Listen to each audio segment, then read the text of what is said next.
Mr. Tirso Cruz III.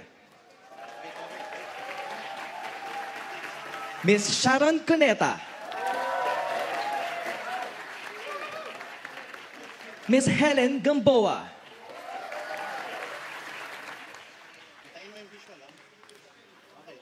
Miss Boots Anson Roa.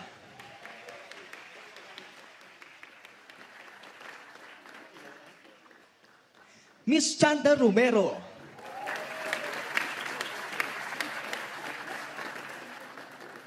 Miss Maricel Soriano.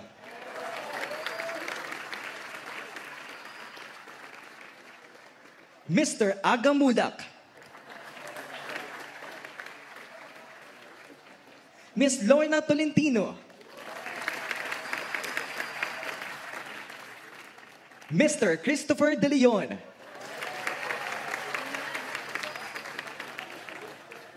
Mr. Lito Lapid. Miss Lana Mercado. Miss Hilda Coronel. Miss Sylvia Sanchez. At Mr. Robin Padilla.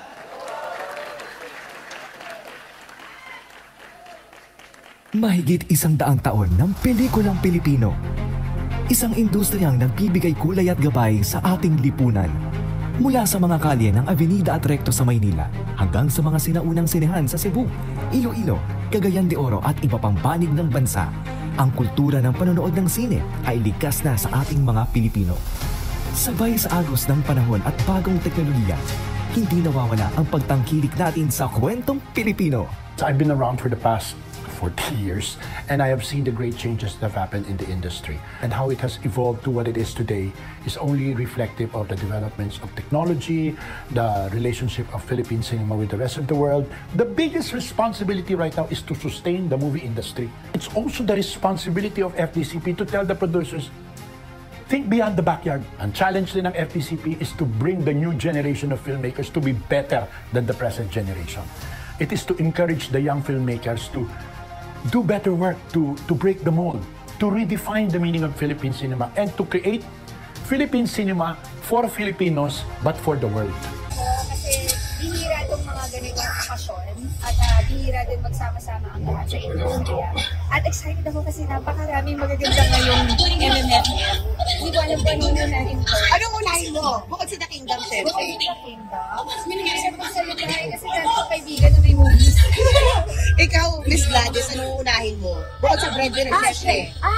Nakakomment ako kay Judy Ann, siyempre, Espantado. Pero andyan din ang King. Ang dami. Actually, kung hanggat maaari, makumpleto ko yung 10. Oo, kasi ganun ako siyempre sa ano talaga, kasupport sa pelikulang Pilipino natin. Halika na. Oo. Nakakahiya naman sa'yo. At saka, kasi diba, buhay na buhay, isa lang ibig sabihin, buhay na buhay. Ang pelikulang Pilipino. For us, all of the people that are kalahok sa MMFF, we feel very honored and grateful for the First Family, the President, and the First Lady na sinusuportahan ng pelikulang Pilipino. So, napaka-importanting move nun from them para mas lalo pang lumaganap yung kagandahan ng ating Filipino cinema. Yeah. Same thing, man. I'm all for it. It feels really good that they support our artists, fellow artists, and Philippine cinema. So, dapat every year may ganito talaga. Healthy competition. Alam mo yung masaya yung may ganito. At nakaka-inspire sa mga producers na tinutulungan tayo dito sa Malacanang. Nandito tayo. So nakikita nila yung effort namin. Kasi kailangan talaga natin ng suporta sa government natin para mas umangat yung showbiz natin, showbiz industry. Kasi like sa ibang bansa, sobrang sinusuportahan, tayo ang kulang. So I think ito, yes. Hopefully ito yung umpisa natin.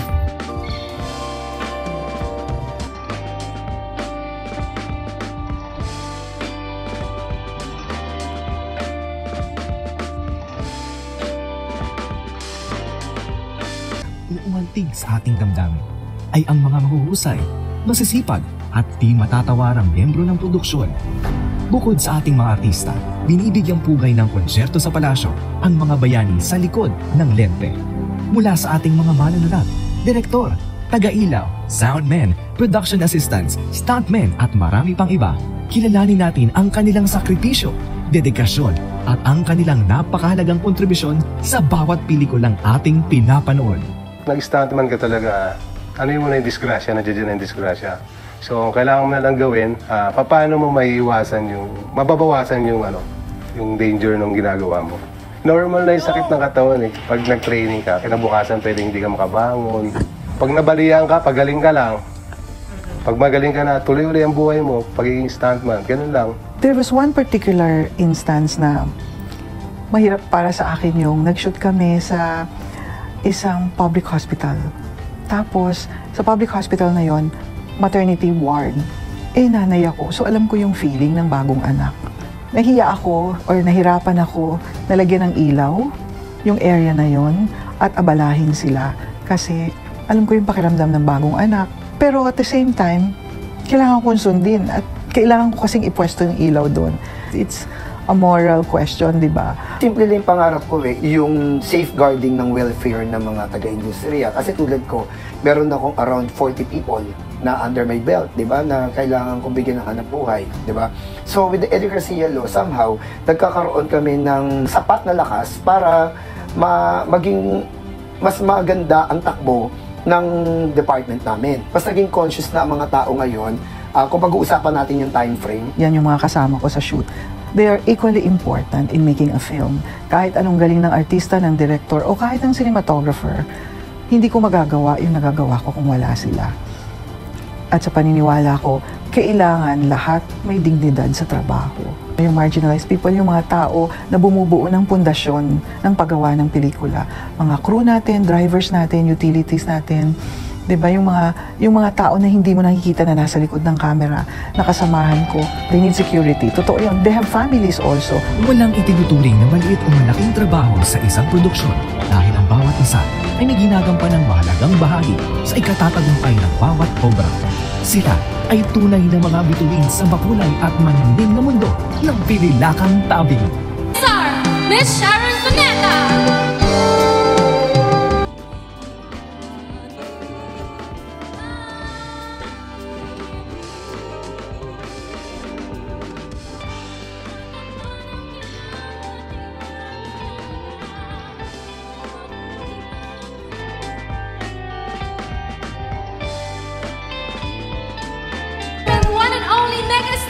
Sharon Cuneta! And now, let's all welcome Miss Dane Mercado.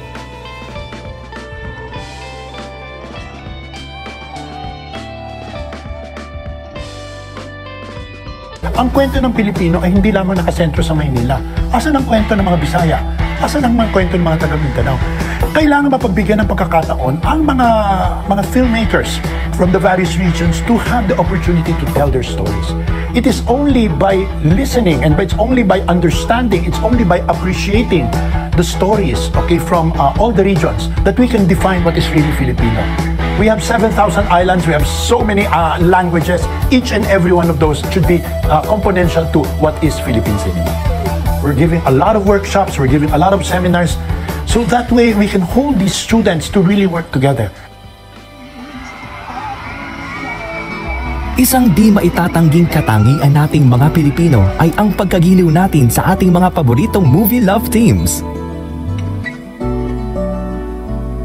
When we talk about love themes, you're talking about the human heart. Love themes were created ever since the time pa of mga black and white cinema, Rogelio de la Rosa, and Nida Blanca with Nestor de Villa. What is nice about love themes is there is hope for the fans na maging sila at lagi nilang inaasahan na sila. Na hindi naman nila todong binibigay na sila. Yun, that's the magic of it all. So Dean and Rico were our number one. We started with them. Of course, Piolo had a Julia, Marvin and Julina. Then you have Bea and John Light. And then people like Joshua and Julia, all the way up to Donnie and Don Bell. During the days of Sampaguita, puro pelikula lang yan eh. And then slowly we migrated into producing local television, kaya mas mabilis na napopromote yung love team. You just have a feeling about these people. wasn't, as I understand, it was more like your gut feel. For one thing, kasi tayo Filipinos, we love to love. Parang it's our fantasy to really have true love, perfect love, di ba? So you throw them into workshops, give them the tools, the proper tools, proper exposure, and the proper promotions, and hope to God something happens, and miraculously it happens. The magic comes. On and off screen yan. It cannot just be on screen. Off screen, they need to be seen together. And they really need to show people that they really care for each other.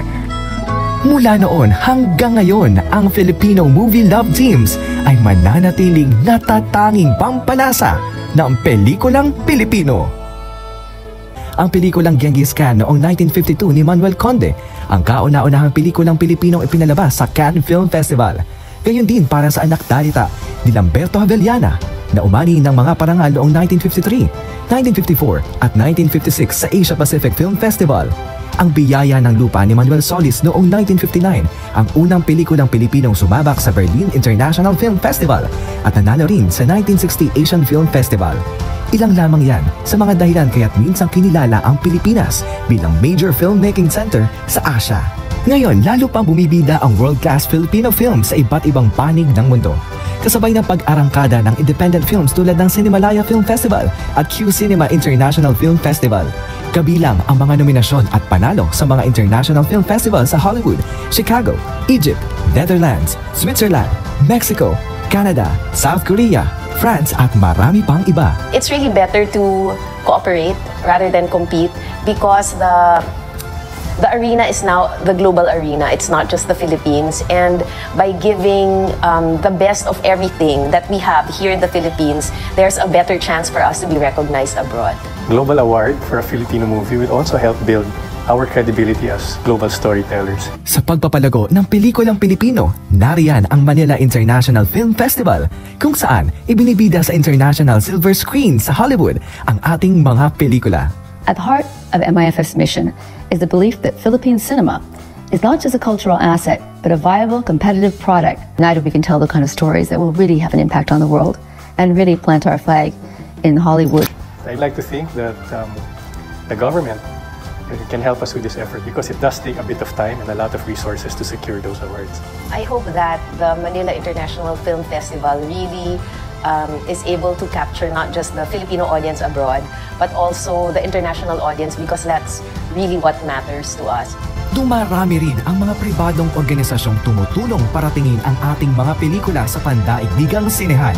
Ang Sinigang ay isang halimbawa nito na bukas ang pinto para makatulong sa ating mga filmmakers. Sa pagkakaisa ng pamahalaan, magagaling na artista at filmmakers, gayon din ng producers, hindi malayong marating ang inaasam nating pagkilala sa husay ng pelikulang Pilipino sa pandaigdigang pinilakang tabing. Kaya tunay ngang we give the world our best. Maraming pong salamat. Wow, I'm very happy to be here tonight to celebrate with the film industry. I see a lot of familiar faces, mga naging director ko, kasamahan ko sa industriya. Pinsan ko nandito, Lorna, ayan.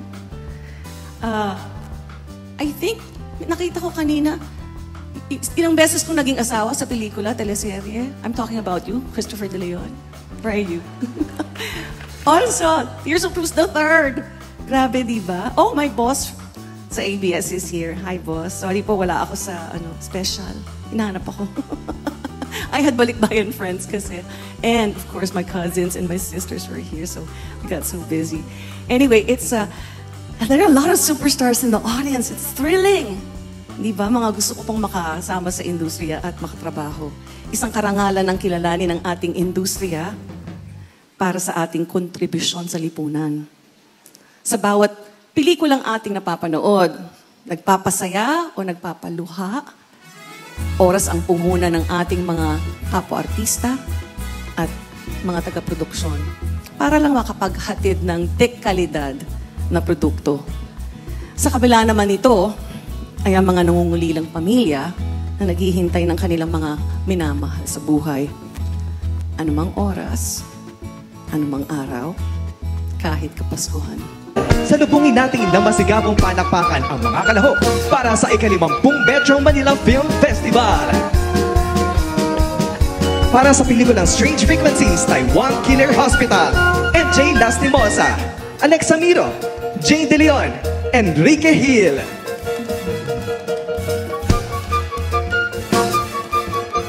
Para naman sa pelikulang Green Bones, kasama natin sina Dennis Trillo, Bruno Madrid,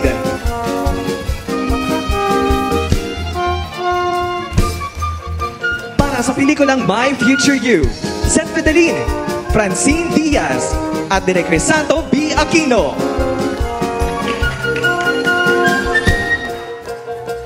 Para sa pelikulang Espantajo, JC Santos, Miss Chanda Romero, at Miss Lorna Tolentino.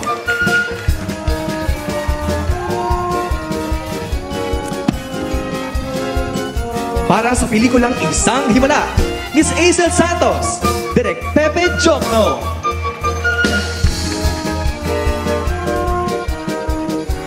Para sa pelikulang Hold Me Close, Direk Jason Paul Lacsamana, Carlo Aquino, Julia Barreto.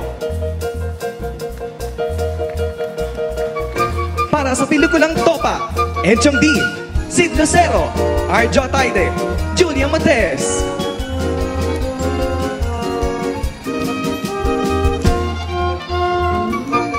Para sa pelikulang And the Breadwinner Is, kasama natin sina Vice Ganda, Gladys Reyes, John Hilario, Boboy De Santos.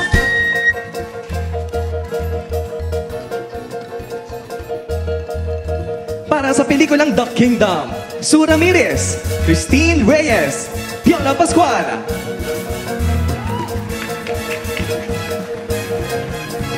At para sa pelikulang Uninvited, Ron Angeles at Mr. Agam Mulak.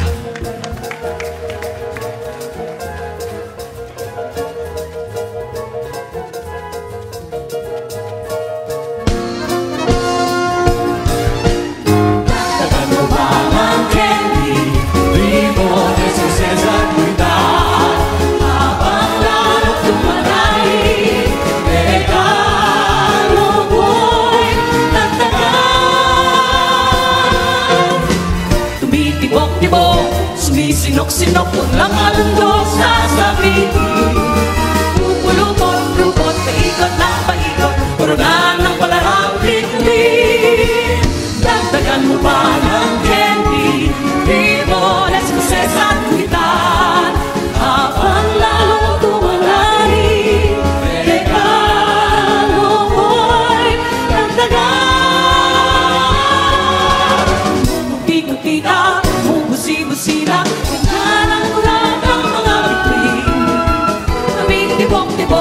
sumisinok-sinok, koronahan mo pa ang pangarap.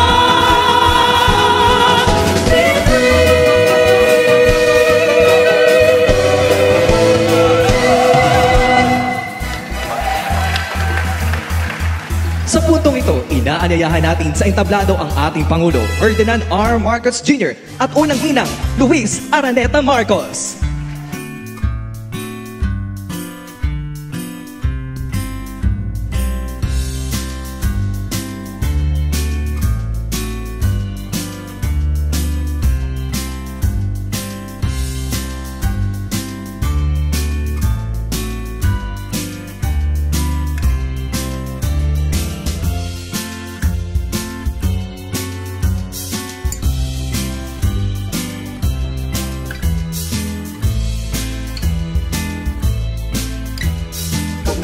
Maraming salamat po.